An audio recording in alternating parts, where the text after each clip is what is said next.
A lot of people here today. I'm so glad that you're visiting with us. All these families here to see these two awesome babies be dedicated to God. What a great thing to look forward to see these children be raised up in God's light and in God's love. One of the most difficult things I think we face every single day is making a choice. If you're like me or like your spouses, the hardest thing of the day is figuring out where to go for lunch. I don't know. Where do you want to go? I don't care. But then you choose. Now, my wife isn't this way. But I hear about spouses who, when you then choose, I don't want to go there, but you didn't care. So they do care. So choices are tough. And every day we face thousands upon thousands of choices. Do we get up in the morning? Do we go to bed on time? Do we even go to work?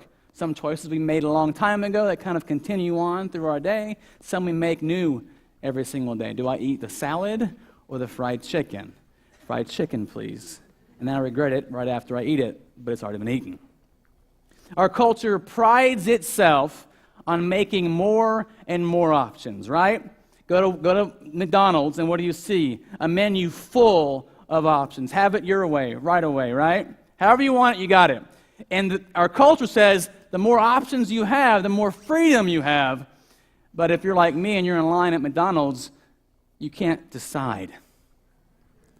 So really, these choices shackle me more than they actually free me up.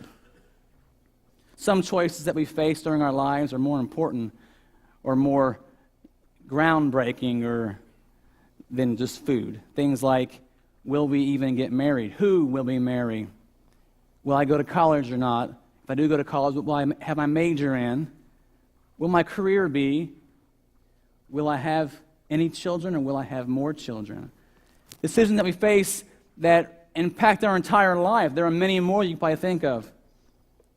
We spend a lot of time when it comes to making decisions of these kind of magnitude. But the question I would ask is this: what motivates your decisions? What inside of you motivates what choice you make? A, B, or C? What direction do you lean towards? I think there are quite a few decisions or things that motivate our decisions, but I want to talk about three of those things. The first one I'm talking about is money. Money is a huge motivator for decisions. If you're in youth ministry, you ask a teenager, what do you want to do when you grow up? And they actually may know. If they do know, and you kind of talk about it for a minute, about the reason why, usually it's because that job pays really well, or I can be secure with that kind of job. A lot of money in that occupation. And I understand that because, unfortunately, in this world, money's important. You got to have it to survive, right? That's what we're taught. That's what we believe is somewhat true. But my problem is this: when money motivates our decisions, when it's the reason we are choosing, we are letting the wrong thing lead our choosing. Hebrews 13:5.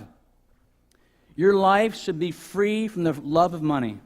Be satisfied with what you have, for he himself has said, I will never leave you or forsake you. We look at money or wealth as being an answer to our problems, but it never is. If you don't believe me, look at the lifestyles of the rich and famous. They have all the money. They have all the fame. They have all this wealth that we wish that we had, and time again we see the decline of their lives, personal and public. It didn't bring them happiness, and it won't us either. In 1929, the stock market crashed. All these people who had all their confidence, all their stock in money, in stock, when it disappeared, so many of them who had their hopes and dreams and money without their hopes and dreams began jumping out of buildings because all their hope and dream was in something that could be taken away, something temporary. 1 Timothy 6:9-10. But those who want to be rich fall into temptation, a trap, and many foolish and harmful desires which plunge people into ruin and destruction. For the love of money is a root of all kinds of evil. And by craving it, some have wandered away from the faith and pierced themselves with many pains. It's something we can lose, and it's something that leads to evil if we love it. A month ago or so, my wife and I began thinking about retirement. We're too young, evidently. But in the future, we'd like one day to retire.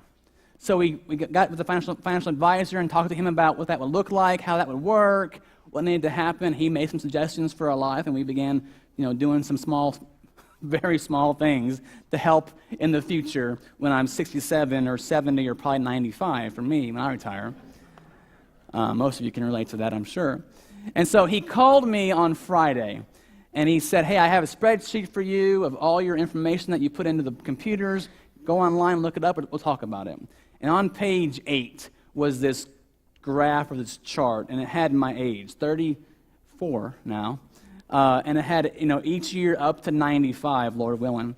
And every year had a little bar, a little green bar, a very little green bar, representing my wealth.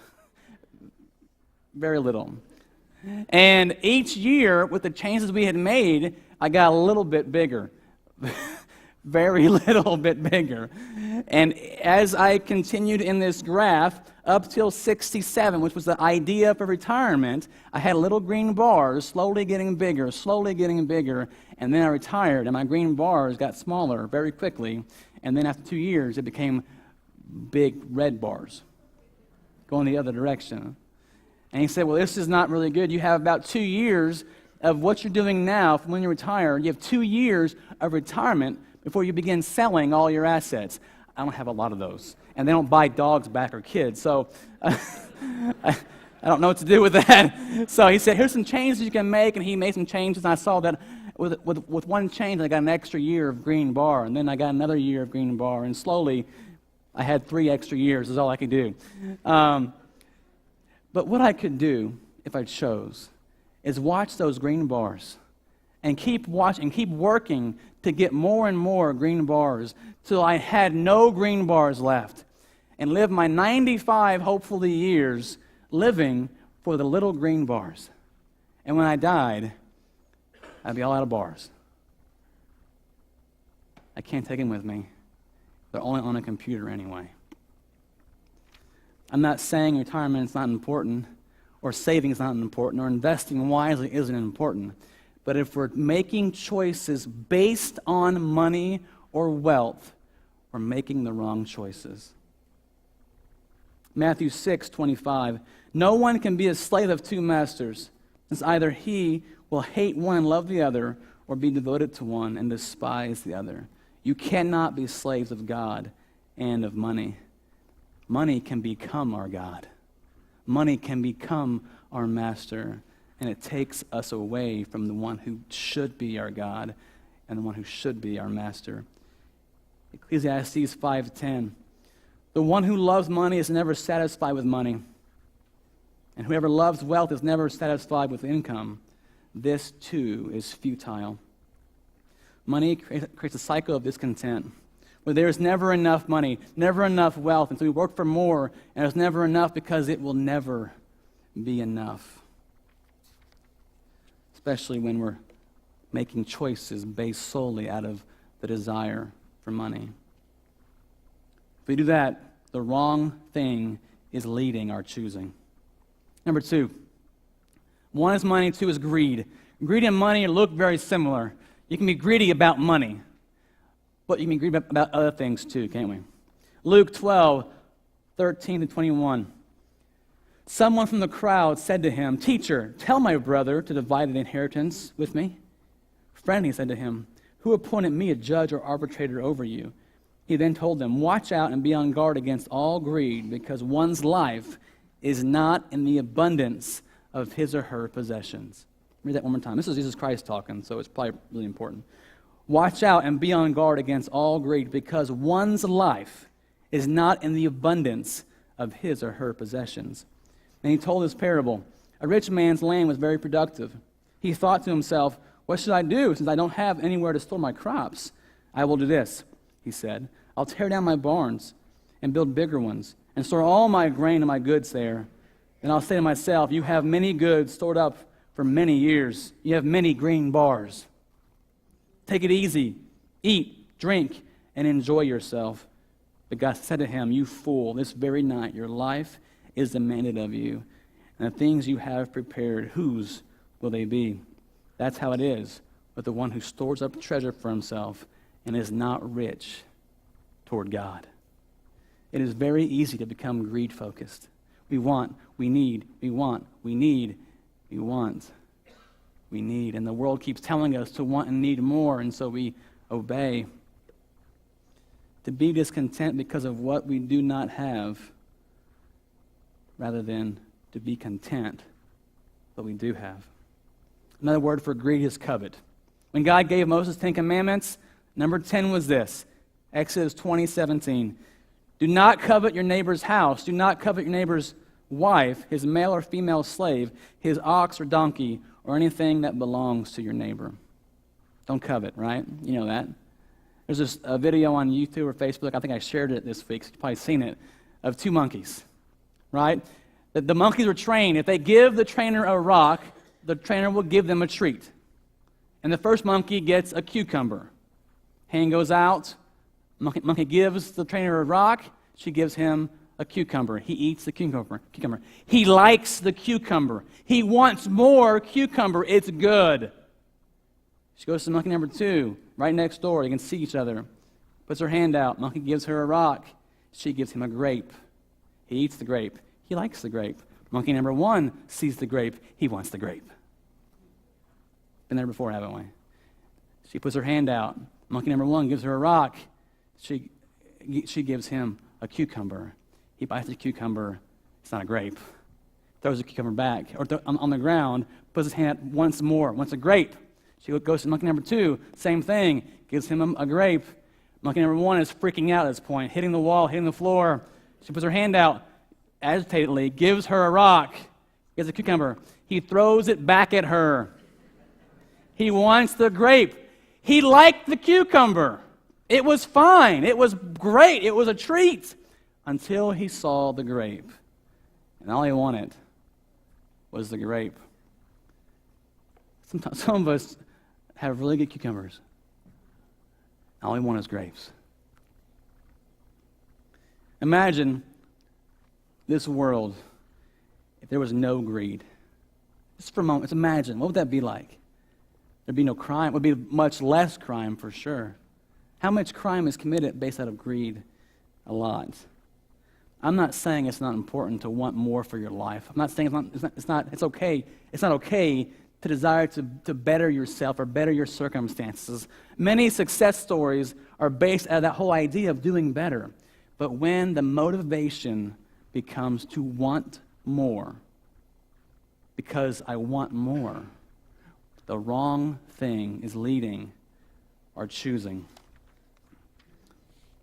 Solomon, the wisest king of Israel, the richest king in Israel, had a very similar thought. Ecclesiastes 2:11. And starting with verse 4, actually, he begins to list off all his accomplishments, all of his wealth that he has amassed. And he lists them off through 4 all the way to 11. And then in 11, he makes this realization. When I considered all that I had accomplished and what I had labored to achieve, I found everything to be futile and a pursuit of the wind. There was nothing to be gained under the sun. In all of his wisdom and all of his wealth, he realized all he had accumulated, and he had done a lot, was meaningless. Number 1, money. Number 2, greed. Number 3, pleasure. 2 Timothy 3:1-5. But know this, difficult times will come in the last days, for people will be lovers of self, lovers of money, boastful, proud, blasphemers, disobedient to parents, ungrateful, unholy, unloving, irreconcilable, slanderers, without self-control, brutal, without love for what is good, traitors, reckless, conceited, lovers of pleasure rather than lovers of God, holding to the form of godliness, but denying its power. Avoid these people. If you didn't realize that pleasure is a huge motivator for our society, you are a hermit. Welcome to Big Lake Church of God in our new 21st century. You're welcome. Thanks for coming here for your first time being out of your hovel. The rest of us know pleasure is a big motivator. Turn on TV, turn on the radio, go to the store. What do you see? Sex sells. And we're buying. We're all buying. The biggest industry in the world is the sex industry, including pornography, sex slaves, prostitution, all those things together. Biggest and the biggest growing. Why? Because sex sells and we're all buying. But if we're being honest, pleasure isn't just about sex. It's the idea of happiness, the idea of chasing after what makes you happy, the emotion, the feeling of happiness is us just trying to chase down pleasure, right? Different kind of pleasure. People leave their spouses because this person makes me happy, or this person no longer makes me happy. And we chase after what makes us feel good. And some of us give the worst advice ever to friends. If it makes you happy, do it. But the happiness they're chasing is temporary happiness. Just like money, just like greed, it can be taken away. If I'm happy because of my spouse, or my children, or my job, or my circumstances, or my wealth, if I'm happy because of these things, they can all be taken away. Look at Job. If I'm chasing or making choices based on what makes me feel good, what makes me happy, I'm letting the wrong thing lead my choosing. This is what King Solomon has to say about pleasure. Ecclesiastes 2:1-3. I said to myself, go ahead, I will test you with pleasure, enjoy what is good. But it turned out to be futile. It's a word he uses a lot. I said about laughter, it is madness, and about pleasure, what does this accomplish? I explored with my mind how to let my body enjoy life with wine and how to grasp folly. My mind still guided me with wisdom until I could see what is good for people to do under heaven during the few days of their lives. He recognized the futility in seeking out pleasure. And at the end of this chapter, he makes this statement in verse 24. There is nothing better for man than to eat, drink, and enjoy his work. I have seen that even this is from God's hand, because who can eat and who can enjoy life apart from him? For to the man who is pleasing in his sight, he gives wisdom, knowledge, and joy. But to the sinner, he gives the task of gathering and accumulating in order to give to the one who is pleasing in God's sight. This too is futile and a pursuit of the wind. Have you ever had an epiphany moment when you're going through life and doing your daily thing and you realize, what's the point? Have you ever been there before? And you get really depressed. What's the point? Because all this stuff I'm doing, all I'm living for, can be taken away. And when I die, I can't take it with me. When I get to that point in my life, it's because I've lost track or lost focus of who God is. I've gotten into what the world's been telling me. I'm kind of fallen into the mainstream and living for myself or living for money, greed, pleasure, or any of the other things that you can name off the top of your head. Solomon realizes that in verse 25. Because who can eat and who can enjoy life apart from him? So the question is, what should motivate our choices? The answer is this: God. God should be the basis of our choices. God's will, what God wants, should determine many of our decisions. I want to maybe question and challenge your theology. Just a moment. I want to question or have you question how we think about God and God's will for our lives. There's a great book called The Will of God as a Way of Life by Jerry Sitzer. We're reading it in staff meeting actually every week. Very challenging book. I encourage you to read it. This is what he says in this book. In the meantime, we have choices to make. We choose to become an accountant in a nonprofit organization, to live in Seattle, to remain single, to attend a Free Methodist church. We could have chosen otherwise. We had other options.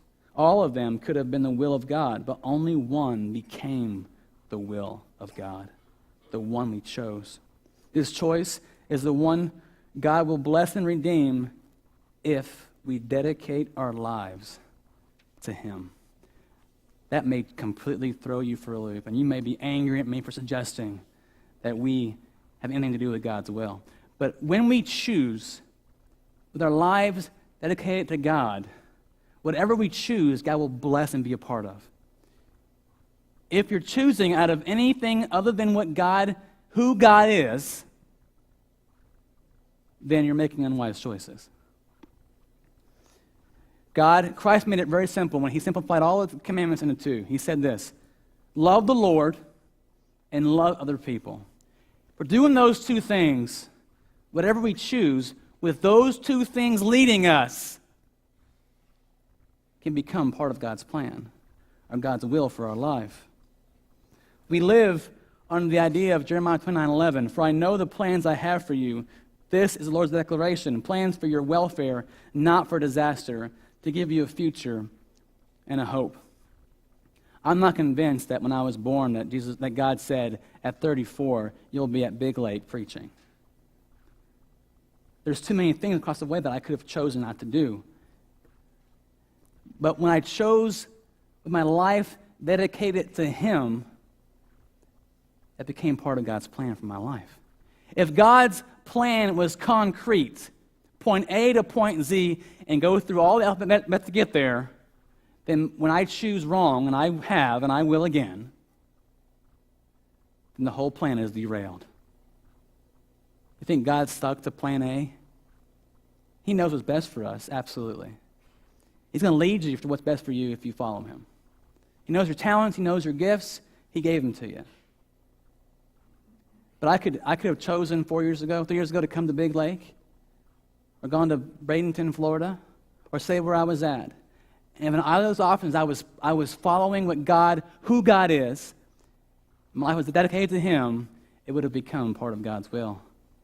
Another man would be here preaching instead of me, and you wouldn't know the difference.